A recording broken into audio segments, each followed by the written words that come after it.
I never thought I'd be arguing about Christmas dinner at 53, yet here I was, feeling my chest tighten as my younger sister Catherine laughed across my parents' dining table.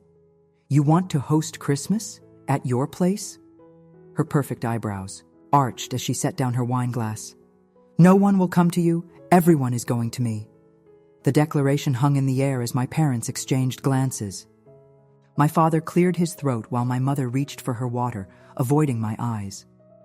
The weekly Sunday dinner I'd faithfully attended for 20 years suddenly felt suffocating. I just thought since I've hosted Thanksgiving for the past 5 years, I could do Christmas this year, I said, working to keep my voice steady. "I've renovated the kitchen and there's plenty of space." "Sweetie," my mother interjected with that tone she reserved for gentle disappointments. "Her house is better than yours. It's in that lovely neighborhood, and she has that beautiful new sunroom. Her house, better than mine." The words landed like small punches. "Mom's right," Catherine continued, phone in hand, already texting someone. "Everyone loved it last year. The cousins are already expecting to come back. It just makes sense." What didn't make sense was how quickly they'd forgotten that I was the one who had stepped up after my sister's divorce 4 years ago. I was the one who found her that better house when she couldn't qualify for a mortgage with her part-time interior design income. I was the one who had been quietly paying her rent every month since then. No one at the table knew that last part. Catherine had begged me to keep it private. "It would be so humiliating if everyone knew," she'd said. So I honored her request. For dignity, even when it meant listening to her brag about her gorgeous rental as if she'd manifested it through sheer specialness. My father patted my hand. "Your place is nice too, Eleanor. It's just smaller," Catherine finished for him. "And let's be honest, your neighborhood isn't as convenient. Plus, I already have my theme planned. Winter wonderland, all white and silver." My parents nodded approvingly. I stared at the tablecloth, at the small water ring my glass had left. 30 years of being the responsible one, of putting myself through nursing school while raising my daughter alone after her father left, of climbing to director of nursing at the hospital, of helping everyone in my family through every crisis. And here I was, deemed inadequate to host Christmas dinner. "I understand," I said finally, folding my napkin. "Catherine's house is lovely. I'm sure it will be beautiful." No one contradicted me. No one said, "No, Eleanor, we'd love to come to your house." Not even my parents, who I'd cared for through my father's heart surgery and my mother's hip replacement. That night, I sat in my garden, the one I'd cultivated over 15 years, where every plant had a story, and made a decision. It wasn't dramatic. It wasn't vengeful. But something shifted inside me, like a door quietly closing. The next day, I called my financial advisor. "Eleanor, great to hear from you," Marcus said. "What can I do for you?"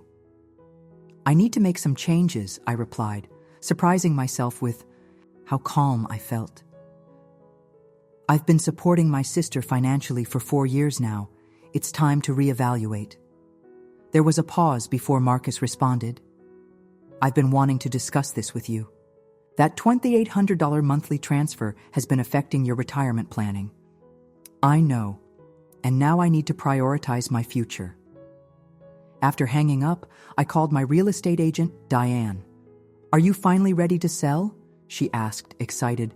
"Your place has appreciated nicely, especially with that kitchen renovation." "Actually, I'm looking to buy," I said. "An investment property." 2 days later, I was touring a house in Catherine's neighborhood.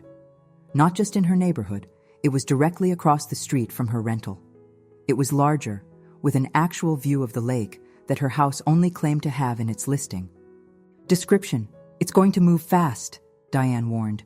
"The market's hot right now." I made an offer that afternoon, $20,000 over asking, cash, with a quick close. By evening, it was accepted. I told no one.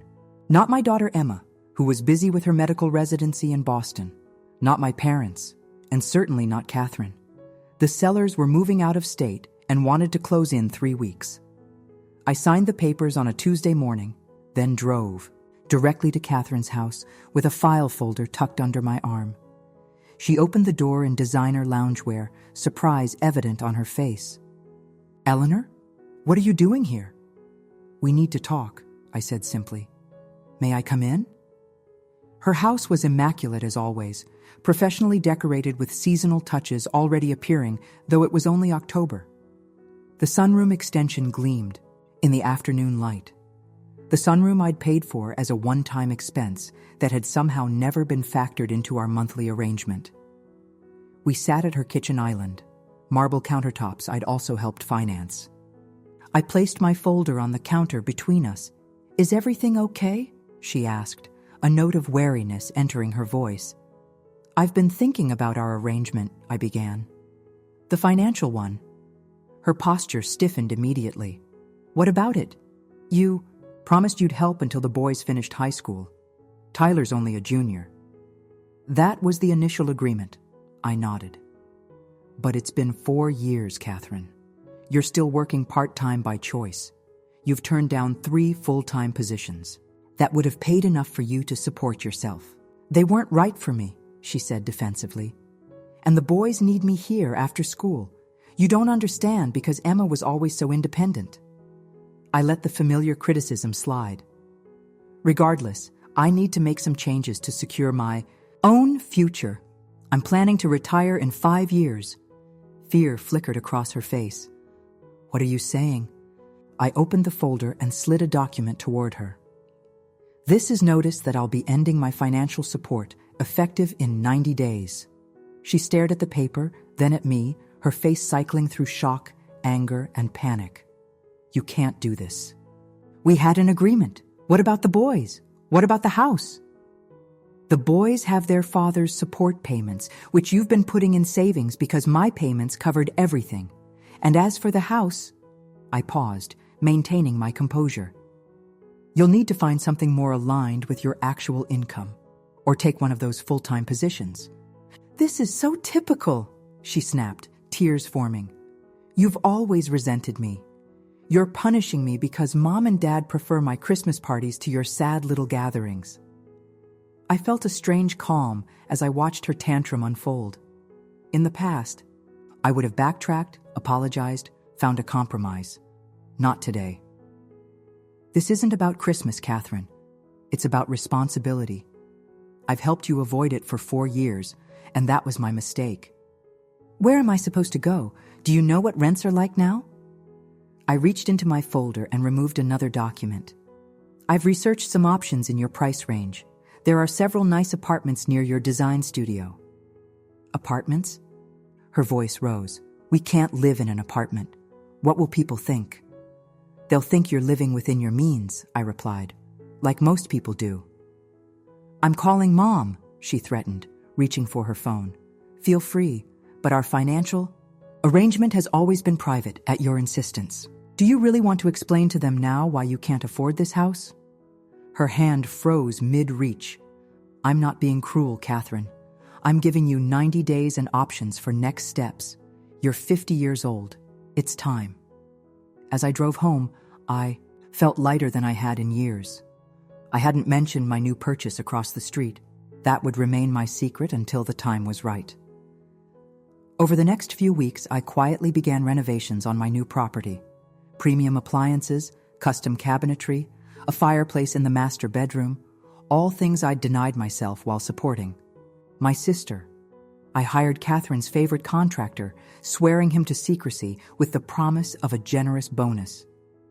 Meanwhile, Catherine launched a campaign of family manipulation. Suddenly, she was too devastated to host Christmas after all. "Eleanor has put me in an impossible position," she told our mother on the phone, loud enough for me to hear when I dropped off some gardening tools she'd borrowed months ago. "I just don't have the heart to decorate this year," my mother called me that evening. "What's going on with your sister? She says you're forcing her to move." "Catherine and I had a private financial arrangement that's ending," I said carefully. "She'll need to adjust her living situation accordingly." "But why? Now? Right before the holidays?" "It's been 4 years, Mom. It was always meant to be temporary." There was a long silence. She says you're jealous because we prefer her house for Christmas.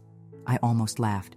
This has nothing to do with Christmas, but speaking of which, if Catherine isn't hosting, I'm happy to.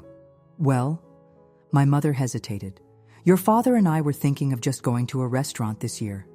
To avoid all the drama? Of course they were. That's fine, I said. But my invitation stands. 2 weeks before Christmas, the renovations on my new house were complete.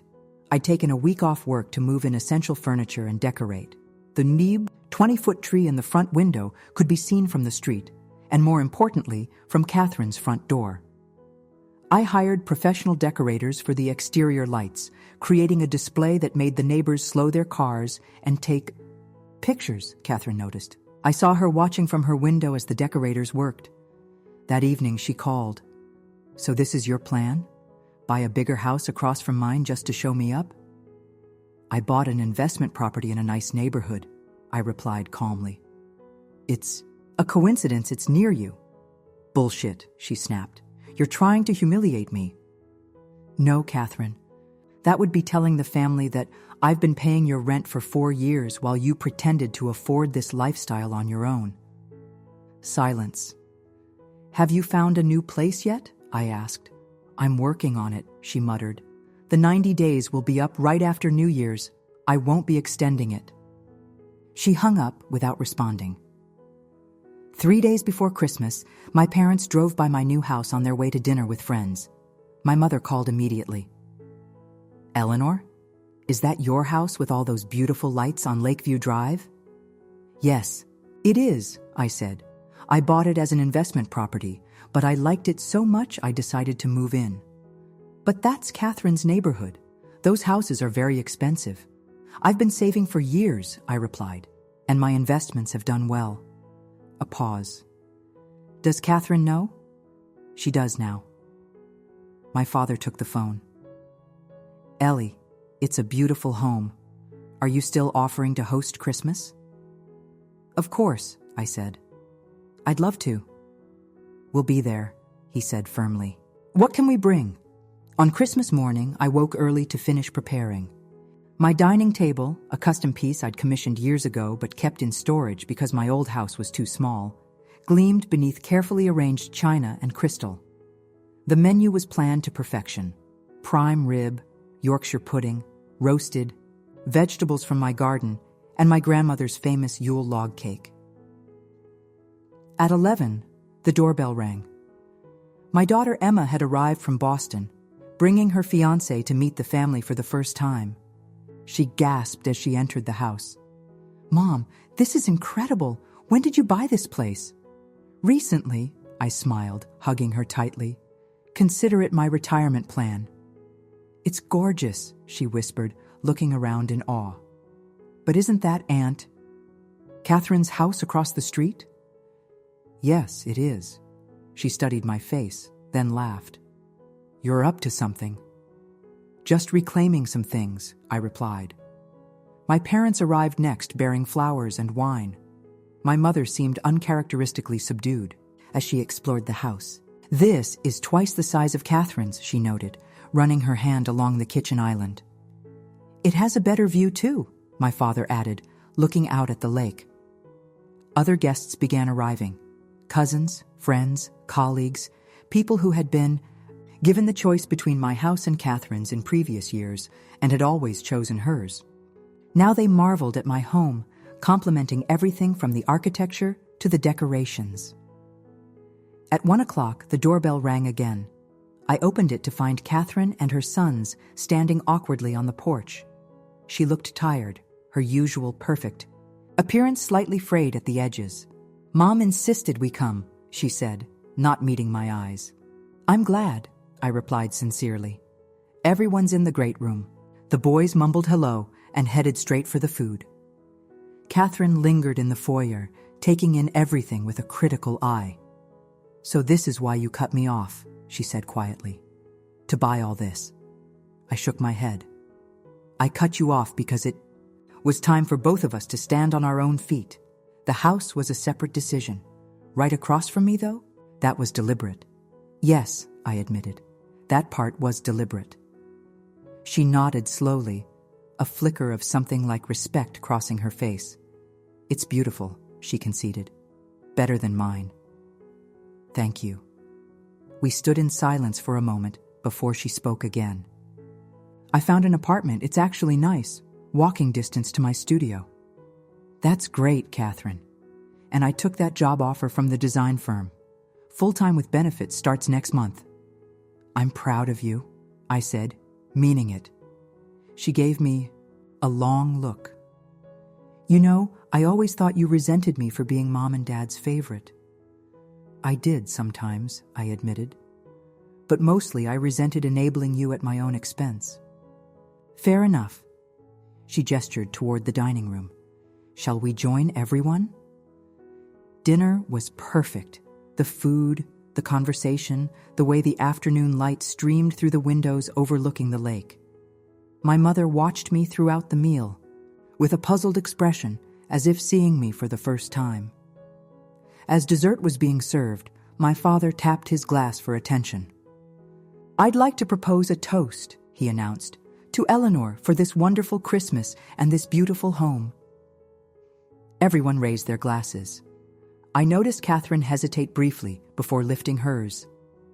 "And," my father continued, his voice growing serious, "I owe you an apology, Ellie, for never noticing how much you've done for this family, for taking you for granted." My mother nodded, tears in her eyes. "We both do." I hadn't expected this. After decades of being overlooked, of being the reliable one who needed no acknowledgement, the sudden recognition made my throat tight.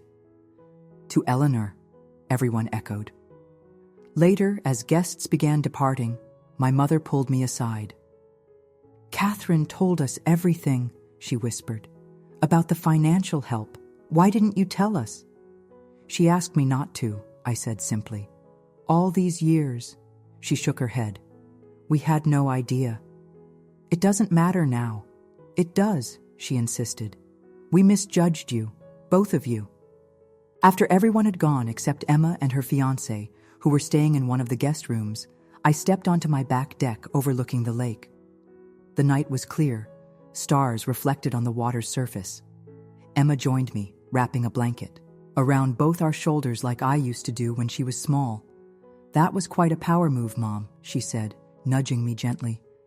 "Buying the house across from Aunt Catherine." I smiled. "Let's call it a life correction." The look on her face when Grandpa toasted you, priceless. "It wasn't about humiliating her," I said. "It was about reclaiming what I'd given away, my financial security, my self-respect." "Well, you did it with style." She hugged me. "I'm proud of you." As we stood there watching the moonlight on the water, I felt a profound sense of peace. I had spent my life being the responsible one, the steady one, the one everyone counted on, but no one celebrated. I had allowed myself to become invisible in my own story. Not anymore. I didn't need to shout or make a scene. I didn't need revenge or dramatic confrontations. I just needed to quietly reclaim my worth, to stand in my own light. And sometimes, that's the most powerful statement of all. As Emma went inside, I remained on the deck a moment longer. Across the street, Catherine's house was dark except for a single lamp in the living room.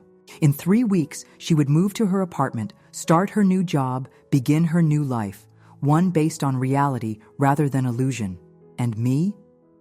I would be here, in the house I built with my own success, hosting any holiday I pleased. Merry Christmas. To me, I whispered to the stars. I didn't need their approval anymore. But having it felt like the bow on a perfectly wrapped gift I'd given myself.